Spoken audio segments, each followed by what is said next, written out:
Então tá, pessoal, estamos iniciando então a gravação de mais um episódio do podcast Ciclo de Crescimento. Esse que é um podcast desenvolvido pelo Nivo, aonde eu, Richard e CEO da operação da Nivo, sempre conduzo aqui, trago uma série de convidados aí conectados com a gente no ecossistema do mercado imobiliário. E hoje, mais uma vez, também trago aqui como meu amigo e co-host o Marcel Manduca. Manduca, seja muito bem-vindo. Obrigado, Richard. Como é que tá aí, pessoal? Bora lá. Preparados aí para mais um episódio? Mais um episódio aí, né? Até agora eu tava tentando me lembrar o número do episódio, mas me esqueci, mas daqui a pouco, daqui a pouco eu lembro. Passou de 30, eu Já acho. passou aí, a gente tá se eu não me engano, na quinta temporada, então bora lá. E hoje a gente traz aqui um convidado muito especial que já participou do podcast, na época a gente tava só no áudio, lá no Spotify.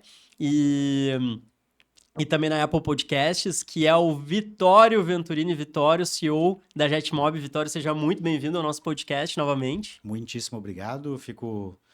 Cara, muito bom estar aqui. São pessoas que eu admiro muito no mercado imobiliário. Marcel Manduca aí, um cara que o dia que a gente bateu um papo ali online, cara, esse cara tem track record, a gente vai conseguir trocar figurinha no mesmo nível. E tu também aí, há muito tempo trabalhando com dados, que hoje eu acho que é uma das grandes, inexoravelmente, uma das grandes necessidades de qualquer mercado. Acho que dá para ampliar o escopo, não necessariamente no mercado imobiliário. Então, com certeza tu te anteveu e deve estar muito mais preparado do que muitas empresas aí. Um passo à frente. Exato, um passinho à frente, já enxergou muita coisa antes e teve eu digo, que a coragem de empreender, talvez no momento que talvez isso não fosse tão valorizado, mas agora chegou teu momento e longa vida aí a Nivo, né? Bora lá, bora lá. E a Jetmob também aí, longa vida, também muito parceira nossa aí, né? Boa. Conectada no clientes em comum, a gente atendendo projetos em comum. E, Vitória, eu vou pedir, cara, pra novamente aí já que a gente tá num formato vídeo dessa vez, né? Que tu te apresente novamente, conte um pouquinho da tua história, que também é muito legal. Eu me lembro do primeiro episódio que tu contou ali um pouquinho, né? De como é que veio essa inspiração, que vocês começaram lá trabalhando com sites e aí o projeto foi evoluindo, né? Tu foi morar fora, acho que fazer uma Boa. graduação. Então, fica à vontade que na sequência a gente vai bater nesse Show. papo aí. Cara, eu vou sumarizar aqui. Para quem quiser, a gente gravou uma outra edição lá e eu acho que falar de mim, não sei o quanto que, de certa forma, agrega. Eu acho que é o Sempre momento para agrega. a gente trocar aí sobre realmente o que a gente tem como a gente enxerga o que está por acontecer, porque é isso que eu tenho provocado nas conversas que eu tenho tido. Então, ontem eu tive a oportunidade de estar, enfim, numa formação que eu estou fazendo com grandes empresários que faturam aí 200 milhões para fora ano e com certeza a discussão é outra e o assunto inteligência artificial permeia todas as mesas. Então, eu acho que isso que a gente pode, no mínimo, talvez tentar elucidar o povo e tentar provocar eles, porque a gente tem hoje a democratização do acesso à informação, como por exemplo esse podcast aqui, é algo que não pode ser ignorado. Então, no passado a gente era pego desprevenido, hoje cara, desculpa, mas não é aceitável alguém ser pego completamente desprevenido com acesso à informação que a gente tem. E até para tangibilizar um pouquinho, uma das falas que eu tive ontem é justamente com um empreendedor, colega nessa formação que eu estou fazendo, e ele trabalha justamente com essa, digamos, implementação de inteligência artificial, que é algo que a gente pode, ao longo da nossa conversa, estar discorrendo. E ele traz que, tipo, a gente tem uma visão, por exemplo, do mercado americano como sendo algo, tipo, pô, a galera tá para frente, etc. Ele falou, cara, tava nos Estados Unidos agora, mês passado, tem um amigo meu que é desenvolvedor lá, e, cara, ele nem conhecia o Cloud Code. Como assim? O cara tá nos Estados Unidos e não conhecia o Cloud Code. Então, assim, independente da área de atuação, porra, do lugar, querendo ou não, vamos colocar a China nesse cenário também, mas tipo, Estados Unidos, as ferramentas que a gente faz uso, agora, ainda mais com a aquisição da Manus pela Facebook, é o que a gente mais tem utilizado, né? São ferramentas de origem americana e o povo de lá, o cara que atua na área de tecnologia, foi, tipo, abrir um portal para ele. Então, assim, ó, é impressionante como a desinformação rola mundo afora, independente da área de atuação. Mas falando um pouquinho de mim, sendo bem objetivo, vou lá. Para quem quiser saber, não sei realmente o quanto vai agregar, talvez eu gosto do conceito de aprender com os erros, então trago isso muito, talvez, para quem quiser, talvez, atalhar um pouco. Se hoje eu sou muito transparente nesse sentido, se a Jetmob, empresa bootstrapped, ainda segue perseverando e felizmente crescendo ano a ano, é porque a gente errou 49%, desculpa, a gente errou só 49%. Então, o delta dos 2% que acertamos realmente na força bruta, no soco, que nos mantém vivos, isso eu acho que muito mais é comportamental, de não se conformar com o status quo e ir atrás de pontos de melhoria. Eu escutei até uma frase do meu CPTO e hoje eu repeti para ele, cara, tu me larga umas frases de impacto que eu guardo e vou proferir aqui hoje, que não existe bala de prata. Então, se tu tá vendo esse podcast aqui, não sei qual é o título do podcast depois, se vai ser sobre CRM, sobre o futuro do CRM, futuro da inteligência artificial, cara, não existe bala de prata. A bala de prata realmente é arremangar os braços, é trabalhar, não se contentar com o status quo e saber que, tipo, o que tu sabe, com toda certeza, não é o suficiente para te levar para daqui um mês. Na velocidade que hoje o mundo gira, um mês. Hoje eu diria, por exemplo, eu estava conversando ontem, falando de AI, né, LLM, qual o modelo de linguagem. Cara, eu, tipo, lá, esbravejando, o GPT é uma desgraça. Cara, o GPT é uma desgraça. Hoje, nesse exato momento, que dia é hoje? Não sei aqui, vamos lá, que dia é hoje? 25. Dia 25 de março de 2026. Cara, o GPT tá literalmente, desculpa o calão, mas tá uma bosta. E pode ser que daqui, na próxima oportunidade, até daqui a pouco eu não estarei presente, os guris vão estar trazendo, cara, o GPT agora. Então, assim, ó, tudo tá muito dinâmico, é muita informação e a gente tem que... o cenário que a gente vive é aquela coisa da obesidade intelectual e a gente tem que cuidar para ter o mínimo de discernimento para filtrar. E eu acho que a inteligência emocional nunca foi tão importante. Porque, tipo, pra gente colapsar no meio desse rolê, independente da posição que tu tá, tu vê muito negacionismo nesse rolê. Cara, desenvolvedor, esse desenvolvedor americano. E desenvolvedor, cara, nacional, desenvolvedor de cara sênior. Os caras estão, tipo assim, ó, cara, não vou usar esse negócio. Por que ele não quer usar esse negócio? Porque ele se vê sendo excluído, não mais sendo essencial como foi na pandemia. Então, a gente tá vendo uma reorganização, um reassentamento aí, e isso é natural dessa dinâmica. Muito rápido, né? Muito rápido. Então, é isso. Mas vamos lá. Victória Venturini, eu sou gaúcho, vou largar aqui um tchê, com toda certeza. Tamo e junto. assim, ó, e o mate, gurizada, pelo amor de Deus. Próximo podcast, se não tiver mate, que nem me tu compra. trouxe, eu pensei que era Ah, uma térmica, mas no final... Não, isso aqui é água, porque eu sou um opala tomando água. Mas vamos lá. Victória Venturini, 39 anos, casado com a Isabel, pai do Lucas, 7 anos, enfim, são as pessoas aí que me motivam a ser melhor a cada dia.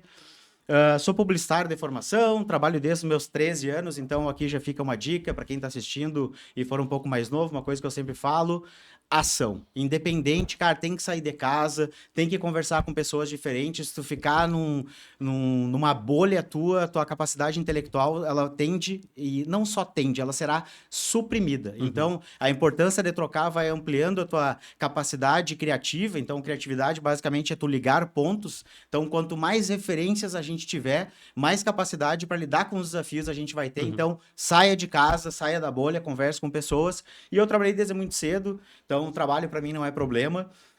Esse trabalho me conduziu, para quem quer saber por que me conduziu, lá os guris vão colocar o link, o outro podcast, isso eu cito, e fui para o curso de Publicidade e Propaganda. Cara, por que eu fui para o curso de Publicidade e Propaganda? Primeiro, eu odeio matemática até hoje, só que não tem como fugir, então é algo que eu tenho trabalhado, eu tô com 39 anos, é algo que não tem como fugir do diabo da matemática. Então, é uma skill que eu venho desenvolvendo, uma questão mais analítica, etc. Mas para mim não é, digamos, algo natural. Tem um termo mais bonito, não é algo intuitivo. Para mim é contra-intuitivo. É mais fácil eu fazer qualquer outra coisa, mas ao mesmo tempo eu tenho consciência cada vez mais de que para eu ser um profissional melhor e para eu levar as empresas que estou à frente, eu preciso me desenvolver em coisas que eu não sou intuitivo.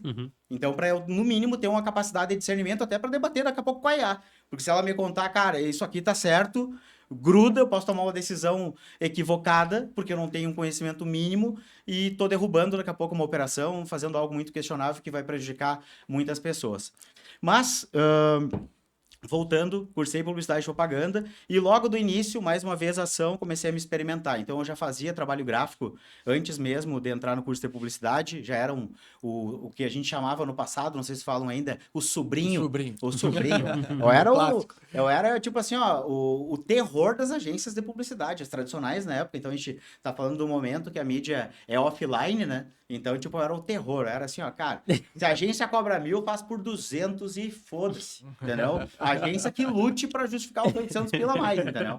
Só que isso me conduziu a, primeiro, muito relacionamento. Porque quando profissionalizando o mesmo passo, né? Exato. Porque fazia ali Exato. na impessoalidade ali, no profissionalismo foi buscando ao longo do tempo que tu foi aumentando a tua carteira. Exato, aumentando a carteira. Então, tipo, os efeitos colaterais disso, vamos fazer uma análise aqui. Primeiro, relacionamento. Porque depois, quando eu formalizei, abri uma empresa, tem aqueles 3 Fs, né? Tipo, adoro. Não sei a ordem, mas provavelmente é Family, Friends and Fools. Então, tipo, a primeira coisa que quando tu abre um negócio, pelo menos era assim, 2014, 2015 ali, quando eu falava muito, né, no ambiente das startups ali, era tipo, para abrir um negócio, cara, tu vai buscar a família, então, pessoas que, da tua confiança, e aí depois tu vai ampliar, então tá tudo certo. E foi nessa ordem, exatamente. Até que uma hora secou lá na verdade, família não tinha muito o que explorar para como cliente. Aí depois friend, sim, tinha. Inclusive foi um friend que, de certa forma, me estimulou a fazer um grande trabalho lá para ele, grande amigo hoje. E os fools, uma hora seca. E aí tu tem que começar a criar uma máquina comercial. Então, eu acho que não tem escola melhor do que o empreendedorismo, porque aquela velha máxima, dor ensina a gemer. Então, tu vai sentindo, cada empreendedor vai sentir dores, pode ter certeza, vai sentir as mesmas dores. O que vai mudar? Talvez o momento e talvez a dimensão daquela dor. Do quanto tu tá preparado em todos os aspectos. Seja você ou seja as pessoas que tu trouxe para trabalhar junto contigo. Na sequência, eu tomei uma decisão, trabalhando tipo como publicitário de maneira informal. Logo fiz um estágio lá dentro de uma agência, um estágio de observação. Outra recomendação para quem é jovem, cara, se tu não sabe o que quer fazer, vai lá, se experimenta, vê como é que é a rotina e vê se tu tem caixa nesse rolê.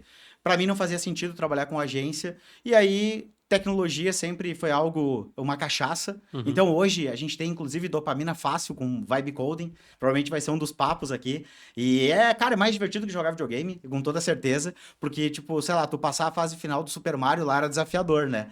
O vibe coding hoje, se tu tá fazendo com qualidade ou não, mas tipo 3, 4 prompts ali, tu chega no resultado final e eu, cara, era isso.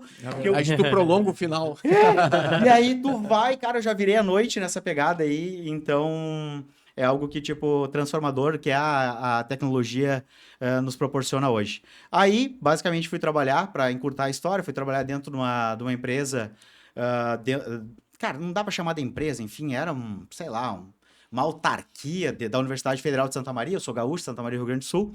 E a Universidade Federal é talvez uma das maiores universidades do interior do Brasil. E aí, pelo fato de ser uma das maiores universidades do interior do Brasil, eles faziam os processos seletivos.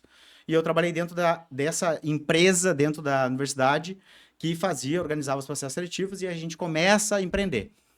Nosso objetivo inicial não era atuar no mercado imobiliário. Aí a gente agora começa a funilar para a cachaça que a gente tem, que é o mercado imobiliário. Não era.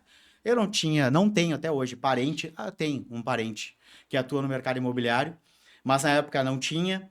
Não tinha amigo que atuava no mercado imobiliário, então realmente foi batendo numa porta, buscando uma oportunidade com o boleto lá nas costas para pagar. Então nós não tínhamos foco nenhum CNPJ desde 2010, não dei golpe em ninguém e sujei o CNPJ e abri um novo. Mas, e aí a gente começou desenvolvendo sites para o mercado imobiliário. E a gente percebeu, talvez um acerto dentre os 51%, foi tentar fazer sempre algo escalável. Então, isso eu vejo como sendo um acerto. Então, um código-fonte que fosse replicável e a gente conseguisse atender. Hoje, para quem escuta, é óbvio.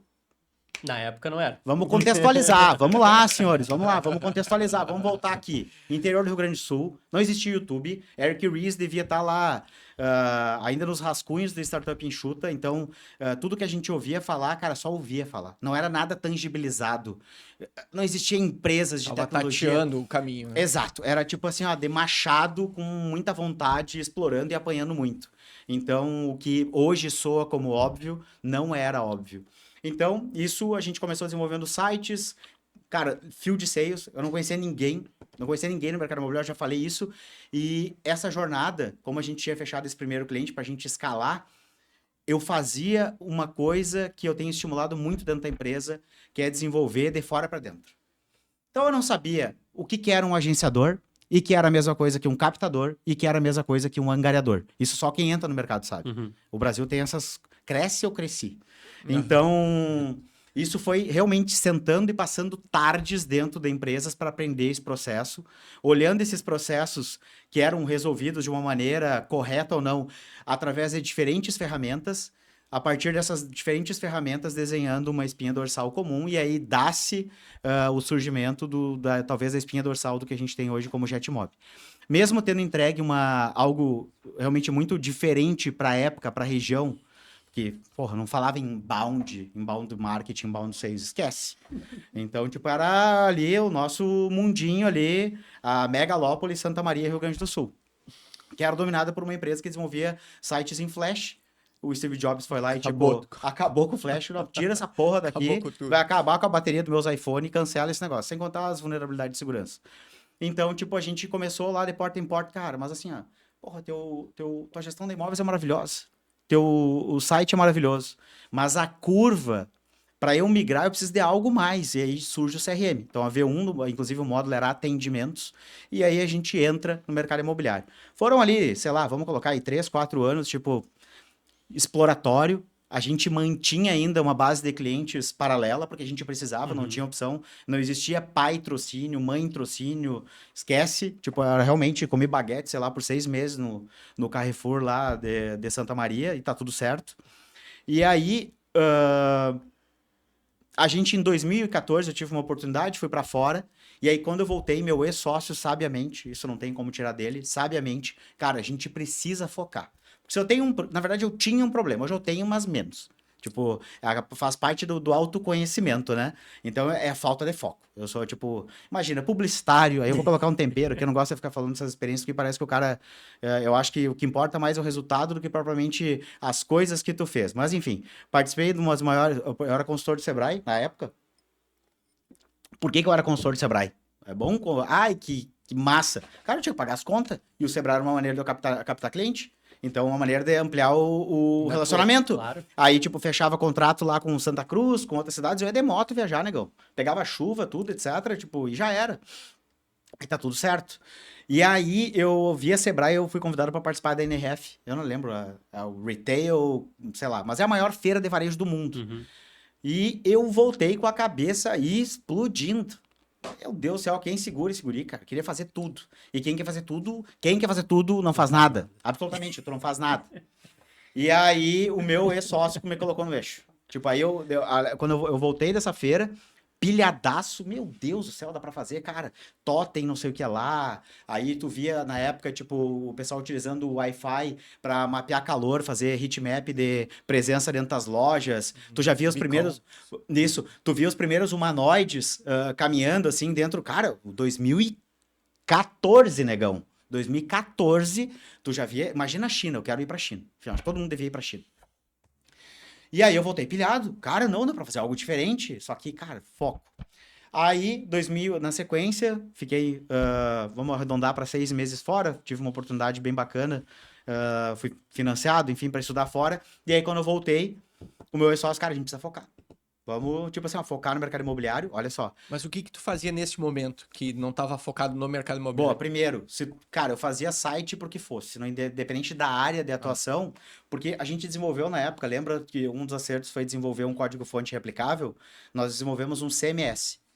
Então, tipo, eu desenvolvi o projeto lá, teu projeto precisava de gestão de mídias, do blog /notícias, do gerenciamento de banner, etc. Cara, aquilo ali era um back-end, uma plataforma, e ia acoplando os sites ali. Admin fazia. Exato. Então, tipo, a plataforma já nasceu, digamos, multi-tenant, ou seja, organizando vários clientes dentro de uma mesma estrutura. Fazia parte de marca, apaixonado por essa questão de branding, etc. E aí surge a conversa do branding, porque na verdade eu fazia só, no passado, a parte visual, a parte tipo design gráfico, etc. Cara, isso é uma parte do negócio. O branding, a frase, eu acho que resume o branding é basicamente se os teus stakeholders têm a percepção que tu quer que seja transmitida. Porque se eles não têm, o teu branding tá falho. Eu quero comunicar leveza, quero comunicar ousadia. Se tu tá comunicando só da porta para dentro, tá falhando o teu branding, independente do logotipo, da papelaria que tu tiver. Então, essa percepção tem que estar, e isso é um desafio, trabalho de branding eterno, tem que estar alinhado em todos os stakeholders, eles têm que ter essa mesma percepção. Então, eu me apaixonei por isso. Então, fazia tudo isso. E aí, em 2014, a gente fechou os primeiros 100 clientes da JetMob. Ainda tava fora. E aí eu recebi o contato do gestor comercial, ele, cara, fechamos os primeiros 100 clientes. Cara, era tipo ticket médio, baixíssimo, mas, cara, aquilo ali foi, digamos, talvez um marco pelo número marco 100, importante. pelo número 100, né? A gente tá falando de recorrência num momento em que ainda parte do consumo era de propriedade, já falamos sobre isso. Era o software on-premise que tu comprava e usava por, sei lá, 20 anos, então o SaaS ainda não era uma verdade. Inclusive, quando a JetMob começa, a gente sofria com rejeição, talvez, ou questionamentos. Tá, mas como assim tu vai ter os meus dados? Eu tenho um servidor ali, peludo, só faltava rabo e pelo, a gente brincava, para virar um dinossauro, escoradinho no cantinho, mas era tipo assim, ó, Sim. os dados estão comigo. Sim. Cara, coitado. Mas beleza, é o jogo, é um processo evolutivo. Mas 100 clientes não era mercado imobiliário. Eram já mercado imobiliário. Era o mercado Tá. imobiliário. Tem CRM ainda que é dependente disso, até hoje. Tem. Tem. CRM? Que é Tá, não vamos entrar no mérito. Não. ERP. Ah, RP eu sei, É, RP eu sei. ERP. É, que é uma dor, Eu já passei por processo de migração e, tipo, de versão web, cara, tu migrar uma operação desktop pra web Tem gente que ficou no misto XZ até hoje, Web XZ, e não complicado. conseguiu evoluir. é bem complicado.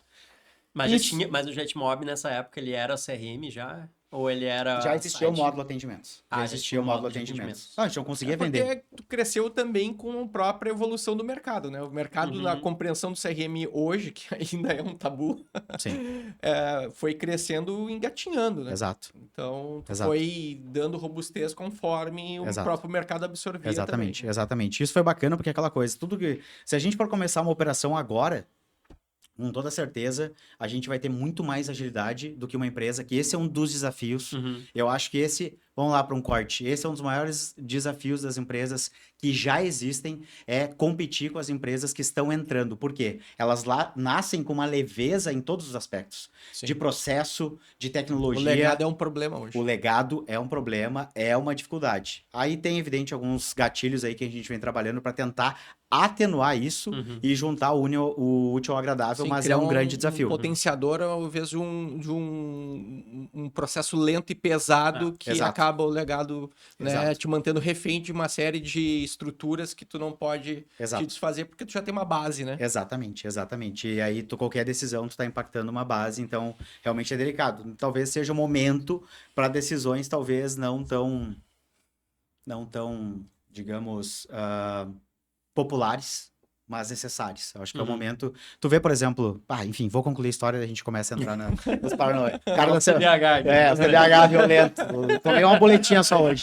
Cara, Salesforce, por exemplo. Cara, a pressão que tá sofrendo no mercado. Absurdo. O mercado, despencou, o mercado de SaaS trilhões a partir do momento ali dos agentes autônomos e a questão do próprio vibe coding, etc., que está empoderando todo mundo a desenvolver soluções in-house, né? Mas o que acontece? Ele está olhando o quê? Para, daqui a pouco até renomear a empresa. Cara, pensa isso. Renomear a empresa pro nome do agente deles. Do agente da IA deles, que é Sales Agent, alguma coisa assim, não lembro agora.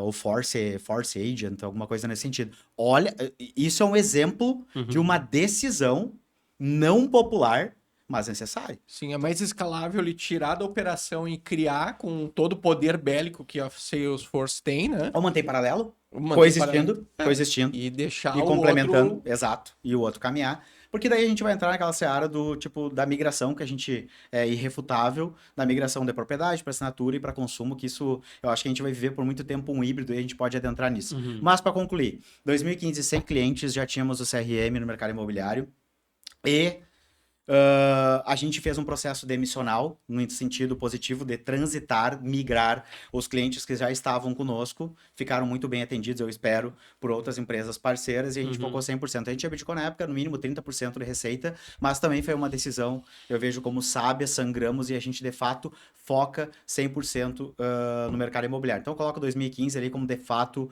tanto que daí a gente renomeia. O painel de login não era, o JetMob era um conjunto de módulos dentro de um semestre chamado JetPanel, e ali a gente, agora é JetMob. Então, ali eu coloco como sendo o marco, o nascimento oficial da JetMob em si. Show? Muito bom. Deu para o pessoal Muito entender bom. um pouquinho? Se juntar tudo, a gente entendeu todo o contexto até aqui. A JetMob. Então, Que bom. Vamos lá, acho que... Agora eu vou deixar para vocês estraçalhar aí. Mas o Richard aqui vai dar continuidade para nossa próxima etapa. Não, eu tô pensando agora em qual fio do novelo vamos puxar agora. O Victório abriu, né, as cartas da mesa. Agora, para onde é que a gente vai, né? Mas vou tentar puxar ali para a linha basicamente que a gente estava conversando antes ali, Vitório, que é essa questão de É fato. água, pessoal. Água pura. Isso ainda não, a Beba tecnologia água, não né? resolve.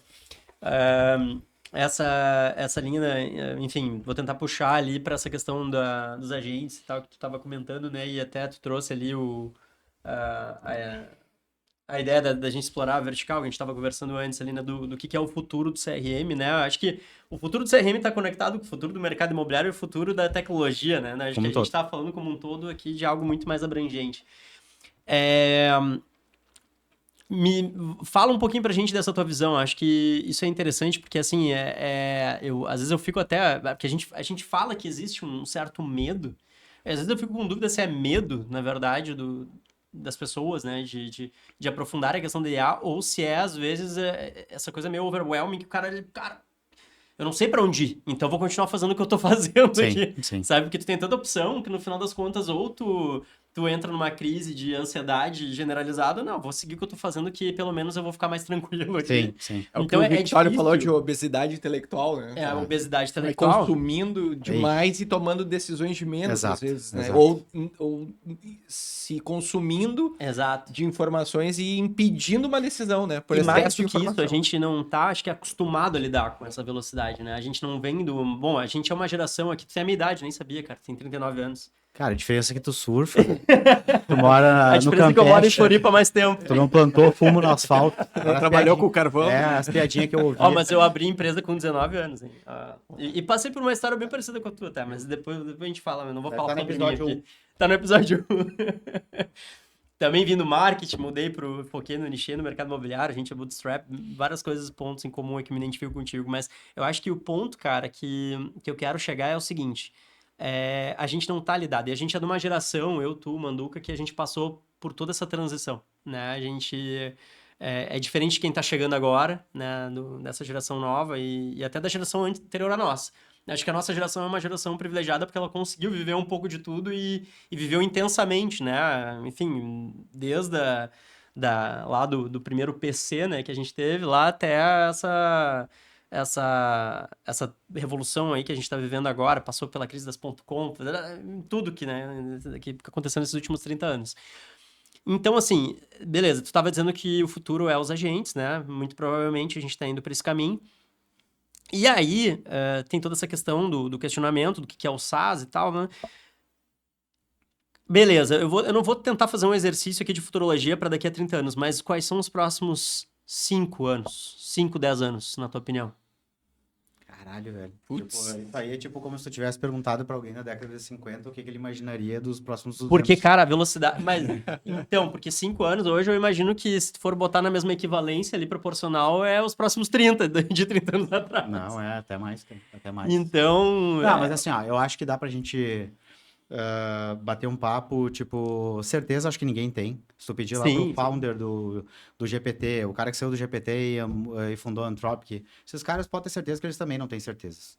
Tipo, se eles tivessem certezas, Não, talvez... inclusive dão várias previsões erradas aí, né? Que a gente se eles tem tivessem, acompanhado aí. se eles tivessem certezas, talvez, tipo, tudo que tem rodado aí sobre a, sei lá, bolha da IA, etc., tipo, seria inexistente, né? Uhum. Então, tipo, estão colocando grana, grana, grana. É uma guerra que faz sentido vencer, porque, tipo, assim como trazendo para o militarismo, que é uma coisa que eu gosto, assim como uma arma de dissuasão foi a bomba atômica, hoje é a inteligência artificial. Uhum. Então, tipo, tu vê a China aí, tipo, com uns 4 pés e fez um movimento muito bacana de empoderar o empreendedorismo individual. Isso é recente, tá? Uhum. Eles estão fomentando que, tipo, cara, seja o que tu for, aposentado, etc., que tu comece a desenvolver, tipo, soluções de AI baseado no teu conhecimento. Evidente, tudo isso é organizado.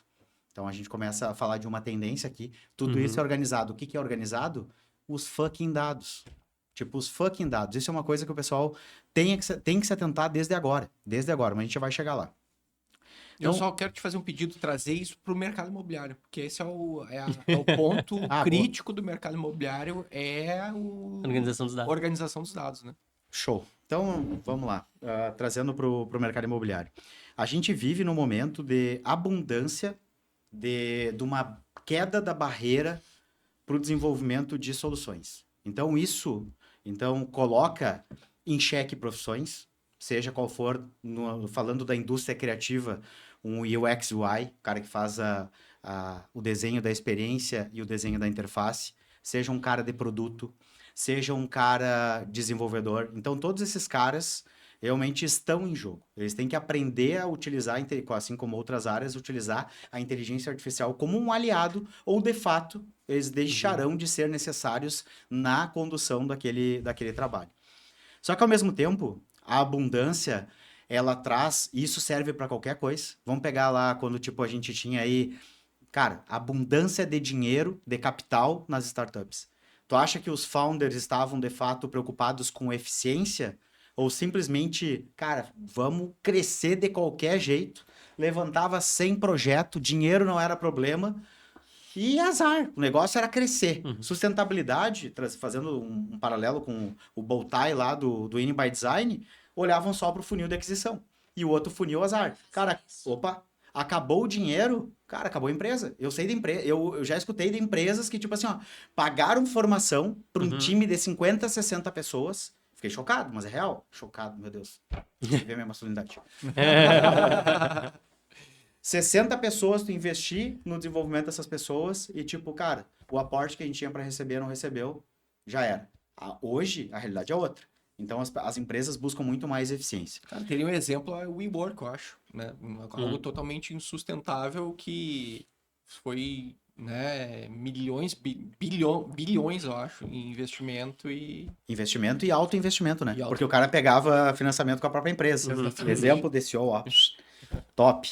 E ele conseguiu depois. Esse cara ele tá dando uma virada agora. Deu uma virada, pica. O cara fez tudo que fez, tem um track record que com talvez questões éticas questionáveis. E o cara tá levantando capital de novo. Então, os caras têm muito para ensinar. Mas voltando. Então, a gente vive um momento de abundância com essa quebra da barreira para resolver problemas. Onde é que talvez o povo tenha que ser? O povo, eu falo, os empreendedores, seja do mercado imobiliário ou o que for, tenham que se atentar. A gente vai caminhar, que a gente vai chegar lá, nas organizações agênticas. Então, são os agentes que, junto com especialistas, vão potencializar a execução, principalmente de trabalho, digamos, mais operacional, seja para análise de dados, seja para fazer um atendimento e assim por diante. Então, essa abundância proporciona que as empresas elas consigam resolver problemas que, se ela for esperar pelo roadmap das soluções que elas contrataram, talvez nunca sejam resolvidos, porque é um problema dela. E empresas SaaS, elas resolvem problemas escaláveis, da base como um todo. Então, hoje eu consigo, sei lá, vou trazendo para o mercado imobiliário. Preciso criar um ranking, eu mostrei isso para o Manuca. Preciso criar um ranking de performance dos meus corretores com os meus critérios. Cara, os meus, que seja qual for o critério. Meus critérios. Eu posso pegar dados do CRM, eu posso pegar dados de outras variáveis, cara, que eu quiser. Chegou na empresa, não chegou, etc. E eu monto essa estrutura. Então, é um momento libertador do ponto de vista de gestão para fazer as coisas como as pessoas acham que tem que ser feitas e sempre sonhavam, tipo, para se diferenciar. É o momento mais rico. É esse. Mas onde é que tem um sinal de alerta aqui? Tá muito fácil, muito barato de contratar puxadinho, de fazer puxadinho. E esses puxadinhos, então eu vou lá, contrato uma solução que vai resolver um problema agora. Maravilhoso, custa R$200. Daqui 3 meses, não deu certo essa solução, eu vou para outra. Onde é que estão os dados que foram inseridos naquela solução dos 3 meses, dos 200 pila? O que pode acontecer no futuro? O que eu vejo até como um caminho para as empresas de SaaS? Hoje, eu posso subir, literalmente eu falo por mim e por vocês, com o conhecimento que vocês têm, vocês podem subir um CRM em uma semana. Cara, ó, dá para subir um CRM, uma operação de CRM in-house em uma semana. Beleza? O que vai acontecer? Talvez tu vai conseguir resolver uma série de gargalos que as outras soluções não resolvam. Porém, entretanto, contudo, fazendo um paralelo, como se a inteligência artificial fosse um bicho, ela come o quê? O que a inteligência artificial come? Não. Dados. E aí tu vai trabalhar com dados... E créditos, quando tu fica no erro e tentativa. Boa. E aí tu começa a fazer uma equação, E o Leva vou bater o recorde. Primeira empresa com 100 milhões de receita recorrente, primeira empresa valeu um bidol, unicórnio. Esse é um ponto importantíssimo, né? Quantas horas de desenvolvimento tu precisa em base dessa tecnologia, né? E se isso se torna sustentável a longo prazo. Porque tu até pode criar né, ele, mas tu vai ter que sustentar dentro daquela base de tecnologia que se alimenta, além de dados, também de créditos. Exato. Né? E ela vai cada vez mais te cobrar essa conta. Exato. Né? E para onde que nós vamos daí? Exato. Né? Nessa conta. Então, o que acontece? Lembra que a gente precisa de dados para que é o que alimenta a inteligência artificial? Aí vamos fazer um cenário aqui, vou fazer um paralelo. O Quinto Andar anunciou aí há poucas semanas. GPT. Lançamento do GPT na pesquisa, mas é outra. Aquela questão do agente que eles investiram, sei lá, 16, 18 milhões para resolver o processo de encerramento do contrato de locação de imóveis. Que é um grande gargalo. Sim. É onde está o B.O. Talvez maior, né? Uma dor gigante. Eficiência, acredito que beira os 85%, não me lembro, só pesquisar aí, mas enfim, o que importa é isso que está acontecendo. Por que tu acha que eles conseguiram entregar 85% da eficiência? Porque eles trabalham com uma base de 200 contratos? Não. São 200 encerramentos de contrato que alimentou a expertise daquela inteligência artificial? Consumiu dados de milhares e milhares de interações. Né? Simples assim. Ganhou experiência. Exato. Então, assim, a gente vai entrar agora na era das organizações agênticas. Eu acho que é inevitável. Eu acho que é o caminho que vai acontecer. Explica um pouquinho sobre isso. Perfeito. Organizações agênticas. Então, basicamente, é preencher a minha operação com agentes especialistas que desempenhem o trabalho que profissionais humanos desempenhariam. Então, nesse caso, tu pode olhar de duas maneiras. Uma maneira, digamos, mais catastrófica, onde tu vai colocar um agente e tu tem 10 pessoas desenvolvendo aquela operação e tu tem um cara especialista fazendo uma análise para inteligência artificial, até porque a gente tem que ter clareza. Cara, inteligência artificial não é bala de prata, é tipo, é um gerador de texto. A verdade, para quem fala, inteligência artificial generativa, o que ela é? Um gerador de texto. A diferença é que ela tem uma base de dados absurda e ela tem, tipo, inteligência a partir dessa base de dados para gerar um texto significativo para ti. Tu entende? Então, tu pode olhar de dois lados. Um lado mais, digamos, apocalíptico, onde essas 10 pessoas, 9 pessoas, porque tu vai ter 9 pessoas perdem posição dentro da empresa, ou elas são relocadas, um não ser tão apocalíptico. Ou um cenário de abundância, que é onde tu oportuniza que esses 9 profissionais, eles cuidem de um agente para cobrir mais, como se fossem mais 10. Tu entende? Então, tu tem um potencial de escala como a gente nunca teve. Essa é a verdade. Então, esse é o olhar que toda e qualquer empresa tem que ter. Mas, para esses agentes, eles serem eficientes, fazendo um paralelo como o do Quinto Andar, não me lembro se é 65%, mas acho que é 85% de eficiência, tu precisa ter insumo de dados. E aí, onde é que está a qualidade dos dados? Aí tu foi lá e enfiou. Aí a gente entra nessa seara. Cara, qualidade do dado.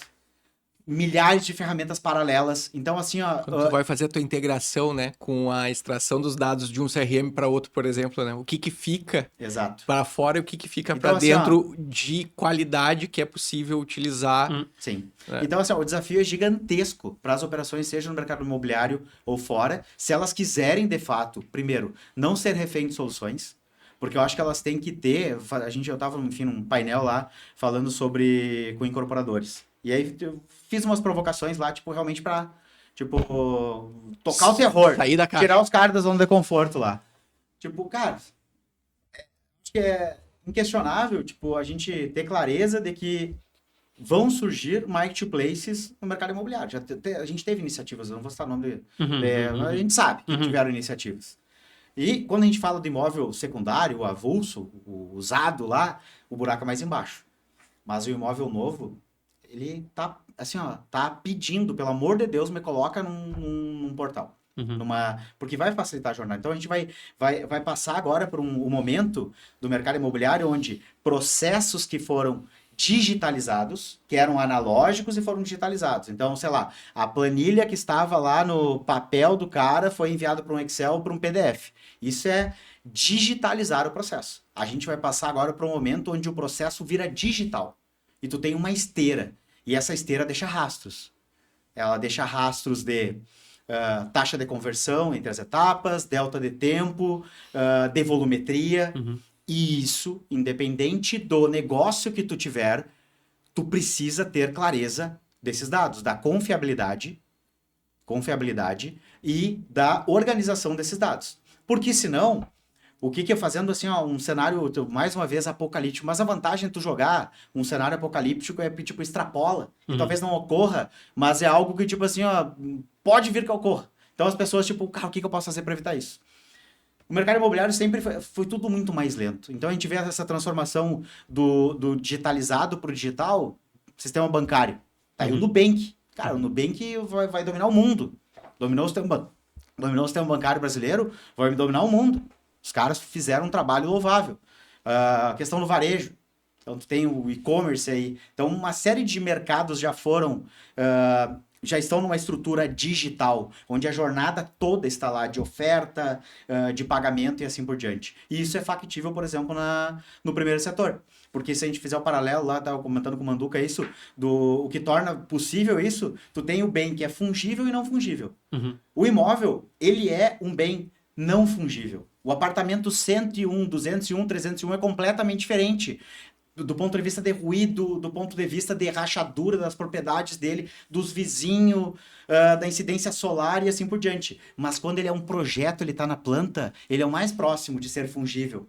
E aí tu vai jogar isso no marketplace, é o dado sendo comparado pelo cliente final. E aí como é que as incorporadoras se diferenciam? Se elas simplesmente lançarem o dado lá, lançar tipo o produto delas, vai chegar num ponto, será que as incorporadoras só não vão empilhar tijolo? E, tipo, como é que elas têm que se atentar de como elas vão diferenciar? E aí, quando tu vai ter diferenciar, tu tem uma série, digamos, de possibilidades. A primeira é marca. Tá, tô comprando empreendimento da empresa X. E isso tem uma carga de valores intangíveis. Mas branding. Mas isso tem que trabalhar. Não é do dia pra noite, cara. Sim, sim. Não é do dia pra noite. São anos pra te criar isso. O valor da revenda é melhor. Tipo, a infraestrutura não dá problema, o imóvel não dá problema. Aí depois tu tem super nicho. Cara, vou fazer um empreendimento para, sei lá, médicos, sei lá, velho, médico psiquiatra. Beleza. Vai ter um hospício junto do condomínio lá. Se tu não tiver clareza de como tu te posiciona no mercado em todas as etapas, independente da tua área de atuação, tu vai cair numa comoditização. Então, tipo, tu vai cair lá no comparativo que o cliente faz do grão de arroz. O grão de arroz tu coloca um lado do outro, tu escolhe o saco da Blueville ou do sei lá qualquer outra, por quê? Por causa da marca ou do preço. A decisão é simples. E isso que pode vir a acontecer no mercado imobiliário. Então, aí a gente entra de novo na questão do dado. Eles ter clareza de, tipo, não ser reféns, daqui a pouco, de marketplaces, a relação do iFood, por exemplo. Vocês acham, por exemplo, é saudável a relação do iFood com o restaurante? Saudável é bem questionável. É forte, né? É bem forte, né? Então, tipo assim... Tá bem mais pra não saudável. Então, assim, ó, tu subiu uma operação... Aí vem também a teoria dos ecossistemas, né? O iFood criou um mercado onde quem quisesse sobreviver teve que se adaptar ao novo ecossistema. A plataforma dele, essa é a verdade. Aí vem os aquelas cozinhas que fazem diversos pratos e cardápios, dark kitchens, né? E tantas outras questões que pulverizaram diversos restaurantes consagrados que não se adaptaram, que não quiseram também se adaptar e acabaram sucumbindo, né? Mas também, se for, essa análise, eu acho que ela não é tão simples, né? Mas eu entendo assim, mas se for para fazer uma comparação meio esdrúxula, né? É um novo shopping, se for para pensar, porque o cara ele tem que estar em algum lugar. Exato. Ele depende ali e tal. Pro cara que tá começando é muito bom, às vezes, porque ele tem ali uma capilaridade rápida, ele consegue escalar um negócio que às vezes ele até... Tem que estar. Contato, né? Esse é o ponto, ele tem que estar. Não é opção não estar, ele tem que estar. Mas o fato é ele não ser refém da demanda criada por lá. Sim, exato. E ele ter clareza do porquê que aquela demanda está sendo gerada para ele. Porque senão, vamos pegar, por exemplo, volta pro dado de novo, de tu tratar isso e ter clareza. O que impede, por exemplo, quem sabe mais da nossa vida do que o sistema bancário? Cara, pega ali... Governo. O governo. Tem razão. Ou as redes sociais. Tem razão. Mas, tipo assim, cara, o cara sabe que, tipo, por exemplo, assim, cara, o Richard gosta dele em restaurantes finos. Será que uma área gourmet ou uma cozinha diferenciada no empreendimento faz sentido pra ti ou não? Tô viajando aqui. Faz sentido ou não? Sim, o que impede daqui a pouco de uma XP ou de uma, enfim, qualquer instituição bancária ou qualquer outra empresa que tenha uma massa crítica absurda de dados e tenha muita clareza sobre você, contrate aquela incorporadora, que antigamente incorporava e tinha um desafio, etc. E essa incorporadora volta e vai empilhar tijolo, mas na verdade a margem tá contigo. Mas, Vitório, vamos parar pra pensar. Viajando a full, tá? Há quantos anos já existe o conceito de CDP? CDP, não sei. CDP é um sistema operacional onde tu vai concentrar teus dados e tu vai direcionar lá ações específicas. CRM, né? Já tem aí, eu acho que pelo menos com o Barbosa, lá que a gente fala, o Barbosa já me fala de CDP faz uns 10 anos. Vamos lá. Eu acho que tudo começa por aí, né? Por essa Exato. né? Quem tem CDP de fato, eu conheço empresas que tentaram tracionar sistemas de CDP, não deu certo, venderam, blá blá. É muito difícil. Cara, mas já tem. Eu fico pensando, por que agora vai ser tão mais fácil fazer? Porque eu acho que no final das contas é esse ponto. Tu tá 100% correto. Por que ainda não se faz uma organização eficiente de dados nas empresas? Cara, eu vou te dizer... Quem é que tem data lake hoje, né? Quem é que tem um lake organizado? Eu acho que esse é o ponto. Tá todo mundo com essa ansiedade de... Aí o cara quer ter a solução, mas ele não tem um lake. De enxergar a tela, né? Ele quer enxergar a tela, né? Com tudo funcionando. E, na verdade, se tu olhar pros dados, os dados explicam por que tu não tem aquilo.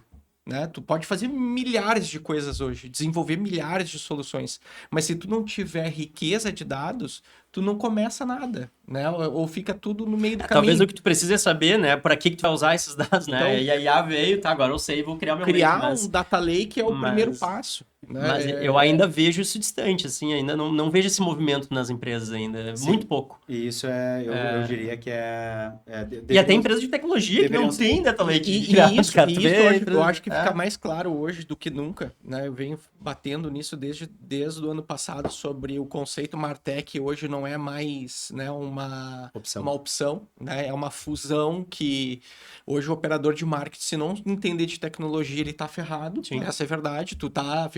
Virou um dinossauro do dia pra noite. E 2026 é marketing e tecnologia juntos. E se hoje a gente fosse buscar uma vantagem competitiva no mercado imobiliário, é uma vantagem competitiva para os próximos 12 meses, é isso que eu calculo. Porque se tu hoje não fizer a tua gestão de dados agora, tu não tem vantagem competitiva daqui 12 meses. Mas agora, quem começar hoje a fazer essa trilha vai ter uma vantagem competitiva de eficiência, de geração de leads, de relacionamento, de inbound absurda.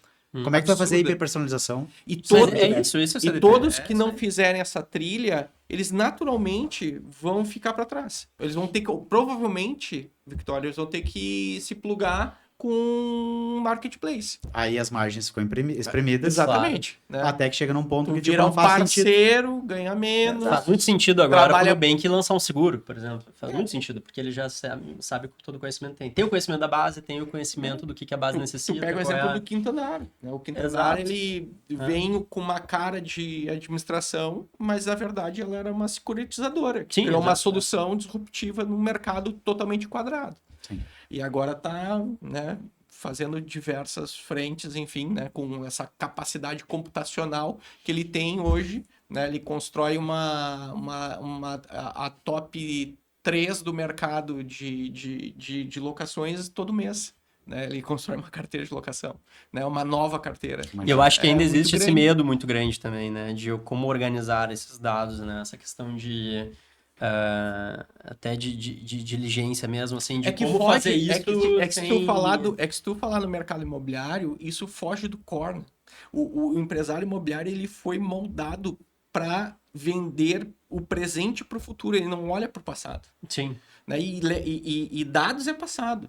Né? Então ele está ali buscando lead novo, por exemplo, né? Num ano que entra com IOF e mais não sei o que junto, que vira 12% separado, né, do Ads ali, para tu pagar um lead novo. Agora o segundo semestre vai encarecer mais o lead, porque nós vamos ter Copa do Mundo distraindo todo o povo brasileiro praticamente num horário nobre de conversão de leads. Eleição. Porque por causa dos horários e tal. As eleições, né? Vai também botar os leilões lá para cima de campanhas. Então, bom, quem não souber esgrimar nessa luta vai morrer rápido. A força bruta ela vai ficar praticamente inviável.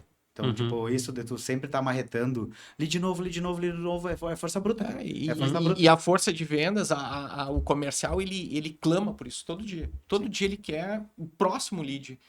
Se ele olhar pro lead que entrou, é uma autorresponsabilidade que ele não quer assumir. Né? Só que como que nós, da parte de tecnologia, na parte de marketing, conseguimos, através dos agentes, né, transformar essa interação viável e entregar para ele um pouco mais na ponta, para que ele consiga desenvolver esse trabalho. E é isso que vai acontecer, cara. Com toda certeza é isso que vai acontecer. De nutrição de lead, né? Essa fricção que existe de, tipo, em respostas não ocorrerem no tempo que o cliente gostaria e assim por diante, cara, isso aí tudo vai ser transformado por agentes, como a gente falou. Tipo, a gente vai fazer esse meio de campo. E depois vai passar o bastão, de fato, com um cara qualificado, entendo o cara qualificado, o corretor. E aí, o que acontece? Os corretores que entendem isso, como qualquer profissional, isso aí, qualquer lugar que for ouvir, tu tem que entender a inteligência artificial, a tecnologia lutando a teu favor, e isso vai acontecer. O corretor vai seguir, principalmente no segundo setor, sendo crucial, cara. Ele vai ser crucial, é a compra da vida da pessoa e não vai deixar de ser. Não vai deixar de ser. E ele precisa de um apoio humano para a tomada daquela decisão. Tipo, compro esse ou compro aquele? O 401 do prédio tal ou o 305 do outro? E aí entra o fator humano. Mas, ao mesmo tempo, toda aquela jornada. E olha só quantas pegadas que esse lead deixou. Então, ele navegou lá no teu site. Tem lá, como tu quer chamar? Footstep, lead tracking, jornada de navegação, independente do termo. Lá tem o histórico da jornada de navegação. Tipo o Grupo LX, tu acha que ele não sabe da jornada de navegação dos clientes? Onde é que está o problema, por exemplo, aqui que talvez o Grupo LX esteja se atentando? Ele não sabe o que vende ou não vende. Ele está numa etapa da jornada e sabe como ninguém, e ele não compartilha isso. Ele compartilha nome, telefone e e-mail. Mas que o Victório começou a jornada de pesquisa dele em, sei lá, 3 meses atrás. E que ele começou buscando apartamento no Campeche. Eu queria surfar lá com o Richard. E aí eu desisti, tá muito caro o Campeche, não dá, é só pro Richard. Aí eu me mudei para outro lugar de Floripa, não vou falar o nome de bairro aqui porque eu não conheço. Mas me mudei para outro bairro aqui de Florianópolis, no sentido, fiz conversões e tipo, olha, para pensar, a riqueza de informação que está na mão hoje, por exemplo, do Grupo LX. Só que no momento que eu converto, e eu não vou converter possivelmente com uma só imobiliária, o que acontece da conversão em diante, ele não sabe. Ele não sabe, tipo, o quanto ele foi de fato eficiente. E aí, se a gente fizer um paralelo com os modelos de venda, enfim, de consumo, propriedade, assinatura, consumo. Vamos jogar para consumo. Por que o quinto andar, daqui a pouco, ele não pode cobrar, que seria o supra-sumo do consumo, cobrar um revenue share, um pedacinho do sucesso? Cara, é de graça para anunciar no portal. Confie, né? Eu quero só imóvel exclusivo para não criar ruído, com um mínimo de qualidade, anuncia de graça. Se tu vender, eu quero um pedacinho. Então, tipo, utilizando toda aquela estrutura, empoderando agentes que, cara, ó, eu vi que tu estava procurando no Campeche, esse imóvel que tu estava olhando tem, sei lá, varanda gourmet, tem espaço gourmet. Encontrei um aqui no centro que fica próximo do teu trabalho. Isso é outra coisa, até o formato de busca. Não à toa que no Andar agora vem trabalhando com o GPT para talvez mudar essa estrutura de busca. É muito orientado ao imóvel e não à pessoa. Quem é o cara que está buscando imóvel? Exato. O supra-sumo de consumo, eu tinha pensado, sei lá, 7 anos atrás. Era tipo... Talvez algum dia vão desenvolver é questão de realmente interesse. Tudo é possível, né? Por que eu não posso pegar o meu telefone, e dizer assim, ó, estou buscando um imóvel. Vamos viajar aqui, olha só. Mas é possível, tá? É possível. Estou buscando um imóvel. E aí, a partir... Eu não preciso fazer pesquisa. Open Finance vai dizer quanto eu tenho de capacidade de endividamento. A partir de onde eu consumo, vai me dizer os meus gostos. Vamos lá, varanda gourmet, esporte. Eu pago uma quadra, não sei o que lá. Vai estar habilitado o GPS, vai pegar o meu deslocamento. Então, tipo, deslocamento, tá? Tu vem do estreito, sei lá, que diabo ali, do continente para a ilha, perde 40 minutos. Gasta combustível, tempo, etc. Junta isso, tu tá todo dia passando, surge um empreendimento. Puf. Ó, quem manja dos dados, né? Evidente, quem manja dos dados. Surgiu um empreendimento. Tá aqui, meu querido, ó. Baseado na tua capacidade de endividamento, baseado aonde tu trabalha, aonde tu mora. Ele sabe muito mais que tu, mais que tudo que tu mesmo. Se tu tem filhos, tu não tem. vai te ofertar aqui, meu querido, ó, tu vai dar uma entrada de tanto, tu precisa mais tanto porque tu tem isso aqui, então dá um jeito aí de conseguir mais 50 mil, tu consegue dar uma entrada, tu tá pagando de aluguel lá, vai ser o suficiente para te quitar a tua parcela e tu vai ter que só botar uma gordurinha, mas tu vai economizar da gasolina. Esse é o futuro. Para mim, esse é o futuro. Tipo, não orientado ao imóvel, mas orientado à pessoa. Cliente. A pessoa baseado em tudo que é gerado de dado na minha vida. Aí vamos fazer um paralelo para São Paulo. Cara, ficar próximo do metrô. Tipo, tu vai gastar 5 pila e tu vai levar tanto tempo que o metrô, enfim, não tem independência de trânsito. Tu vai chegar no tempo, no trabalho, tu vai ter lá quadra e tu consegue pagar e o imóvel é teu. Então, eu acho que caminha para isso. Então, olha quanto que a gente tem que evoluir. Mas no frigir dos ovos, ainda que seja um imóvel novo e seja passível, assim como a gente viu, tava lá no Conecta Imob e viu a Tecnisa, acho que foi a primeira venda do imóvel no Facebook. Vocês lembram disso? Sim, pô, sempre foram referências. Né? Bombou, né? Busanotto. Cara, eu admiro muito ele. É a careca, né, cara? Agora eu tô até motivado. Começando a ficar careca, pode ser que tipo, eu comece a inspirar as pessoas assim como ele me inspirou. Então, mas vamos trazer para o imóvel do segundo setor. Cara, com toda certeza, eu diria que majoritariamente, ainda que as negociações sejam passíveis de ocorrerem de uma maneira direta, a maioria vai ocorrer com o apoio de um corretor. Mas aí é aquele corretor hiper nichado. Não é o corretor que atende, vamos fazer um paralelo aqui, a ilha, que eu aprendi aqui, que são mundos completamente diferentes. O cara que surfa, o cara que não sei o que lá, o cara que tá no centro. O cara tem que entender daquele meio, daquele miolo, que horas que sai o pão quentinho da padaria. Qual é a barbearia mais barata. Tu entende? Esse é o cara que vai assessorar o cliente na tomada de decisão. Mas ele já vem, tipo assim, ó, pré-pronto para compra. Tipo, vou simular um financiamento. O caralho vai simular um financiamento. O Open Finance já simulou para mim. Sim, já e agora, justamente com o Open Finance, os bancos mesmo vão competir pela melhor taxa. Entende? Então, o próprio sistema exercendo força, porque as mudanças são assim, né? Ou é um Big Tech lá, tipo, de fato, despejando muita tecnologia, fazendo algo disruptivo, ou, de fato, é algo, tipo, do próprio governo, algo, tipo, arbitrário, como o Banco Central fez com o Open Finance. Então, o Open Finance hoje, tipo assim, ó, tu vai abrir lá, vai compartilhar teus dados. Tu tá pagando 1,5% de juros, a XP vai olhar, cara, eu te faço por 1,4%. Sim, as fintechs. Vão migrar. Então, é mesmo pra... Porque, cara, volta pra questão da hiperpersonalização. Tipo, eles sabem o quanto eu sou um bom pagador ou não. Podem me ofertar 1,2% de juros. Tu entende? Por que a taxa tem que ser igual para todos? Então, assim, eu acho que a gente... esse é o mundo. Basicamente, dados, tudo que é, digamos, operacional e ocorre no momento que depende de uma das partes, vai ser mais dinâmico. Com toda certeza, independente da atuação, vai ser mais dinâmico, vai ocorrer no tempo do interessado,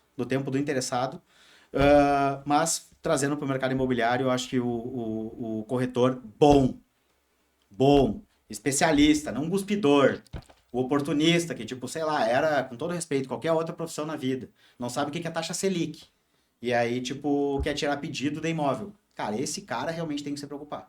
Agora, quem é bom, quem de fato atua com um papel consultivo, tá disposto a entender o cliente e ajudar ele a tomar uma decisão, e muitas vezes é dizer não. Cara, eu conheci um corretor, talvez da boca para fora, mas eu conheço, cara. E conhecendo o caráter dele, eu diria que é factível. Esse cara dizia não. Tipo, ele não era atirador de pedido, não, porra, esse negócio que é comissão, não. E o quanto de credibilidade ele ganha. O peso de dizer não pro cliente, amparado, estruturado, e uma análise que tu fez. Cara, aguarda uma oportunidade melhor. Eu sei que está para sair, Será que o cliente passa a confiar ou não naquele corretor? Com 100%. Então, esse é o papel do corretor. Vitório, a gente... Vai ter que ter parte 2, né, gente? Vai ter que ter a parte 2 do podcast, porque o nosso tempo acabou praticamente, mas eu queria só finalizar contigo o jogo rápido, já passar para as considerações finais do Manduca na sequência e para as tuas também. A gente sempre faz aquele quiz rápido. Um livro que tu esteja lendo e uma ferramenta que hoje é indispensável para ti. Lava, boa ferramenta, livro... Cara, tem o de cabeceira, para mim, acho que é Diário Estoico. Estoico... Tenho estudado muito o estoicismo, até por esse momento o cara tem um pouco mais de resiliência e que não é fácil. Essa enxurrada de possibilidades de transformações, então tu ter um pouco mais de autoconhecimento, eu acho que empodera. Então, a questão do estoicismo é algo que tem me acompanhado nesse momento. Pode ser que daqui 3 meses, 4 meses, 8 meses vai ser outra coisa, mas nesse momento é que eu tenho, tipo, de fato, respeitado. A filosofia, imagina, cara, os caras passavam o dia... Parece coisa de velho, né? Bem coisa de velho, coisa de bicho. É coisa de velho. Estou me olhando aqui, tipo, meu Deus, cara, quando tinha 18 anos, se eu tivesse ouvindo isso aqui, o cara é um velho. Cara, mas é a verdade. Tipo assim, analisa. O cara tava lá, passava o dia inteiro pensando na vida. Quando é que vocês pararam 1 hora pra pensar na vida? Quando é que vocês pararam 1 hora pra pensar na vida? Eles não tinham, eles não tinham tela, né? Exato. As distrações eram menores, então, no mínimo, a gente tem que respeitar isso e considerar, porque pode tornar a sua vida um pouco mais leve, né? Maravilha. Dá tempo da gente fazer as considerações? Não, enfim. Entra extra? Então encerramos assim, então, porque a gente já fez as considerações. Tá bom, foi. O bom é que tu acabou exatamente no momento certo. Sim, tu acabou, faltava 3 segundos ali. Não, mas tá ótimo.